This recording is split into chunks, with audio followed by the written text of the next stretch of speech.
Wherever you go, whatever you do, throw a little at it. Omax, Vest and Briefs. ஆசிய கோப்பை தொடரில் கடந்த 14ஆம் தேதி துபாயில் நடந்த போட்டியில் பாகிஸ்தானை எளிதாக வீழ்த்தி இமாலய வெற்றி பெற்றது இந்தியா. போட்டிக்கு முன்னதாகவோ போட்டிக்கு பிறகோ இரு அணி வீரர்களும் ஒருவருக்கொருவர் கைகுலுக்கவில்லை. டாஸ் போடும்போது போட்டி அம்பையர் ஆண்டி பைகிராஃப்ட் கைகுலுக்க வேண்டாம் என்று கேட்டுக்கொண்டதாக பாகிஸ்தான் அணி குற்றம் சாட்டியது. இந்நிலையில் ஆசிய கோப்பையின் சர்ச்சை நாயகனான ஜிம்பாப்வே முன்னாள் வீரரும் ஆசிய கோப்பை ஐசிசி அம்பையருமான Andy Pycroft Pakistan captain Salman Agha மற்றும் அணி மேலாளரிடம் மன்னிப்பு கேட்டதாக பாகிஸ்தான் கிரிக்கெட் வாரியம் வெளியிட்ட அறிக்கையில் கூறப்பட்டிருந்தது. அத்துடன் செப்டம்பர் 14ஆம் தேதி நடந்த சம்பவம் தொடர்பாக நடத்தை விதிகள் மீறப்பட்டதா என்பதை விசாரிக்க ஐசிசி விருப்பம் தெரிவித்தது என்றும் பாகிஸ்தான் கிரிக்கெட் வாரிய அறிக்கை கூறியது. இந்த அறிக்கையுடன் பாகிஸ்தான் கேப்டன் சல்மான் ஆகா மற்றும் பயிற்சியாளர் ஹெசனுடன் பைகிராஃப்ட் பேசிய வீடியோவையும் பாகிஸ்தான் கிரிக்கெட் வாரியம் எக்ஸ் தளத்தில் பகிர்ந்தது. ஆனால் பாகிஸ்தான் கூற்றுக்களை ஐசிசி வட்டாரங்கள் மறுத்துள்ளன.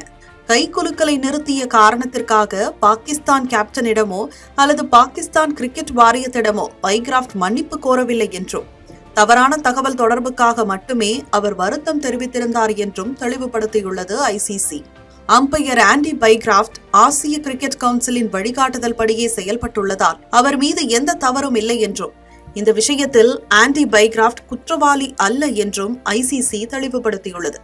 இருப்பினும் தவறான தகவல் தொடர்புக்கான பொறுப்பு ஆசிய கிரிக்கெட் கவுன்சிலின் அரங்க மேலாளரிடம் உள்ளதாகவும் விளக்கம் அளித்துள்ளது. கைகுலுக்கல் விவகாரத்தில் பாகிஸ்தான் கிரிக்கெட் வாரியம் விசாரணை கோருவது ஒரு பக்கம் இருந்தாலும் தகுந்த ஆதாரங்களை வழங்கினால் மட்டுமே எந்தவொரு விசாரணையும் நடைபெறும் என ஐசிசி வட்டாரங்கள் கூறுகின்றன.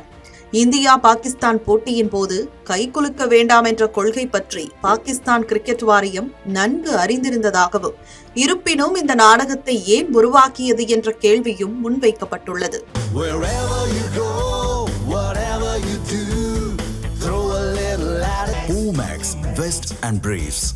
Run to rice Seva Bharathi Tamil Nadu நடத்தும் மாபெரும் விழிப்புணர்வு மாரத்தான் சமூகத்திற்கு மாற்றத்தை தரவாரீர்.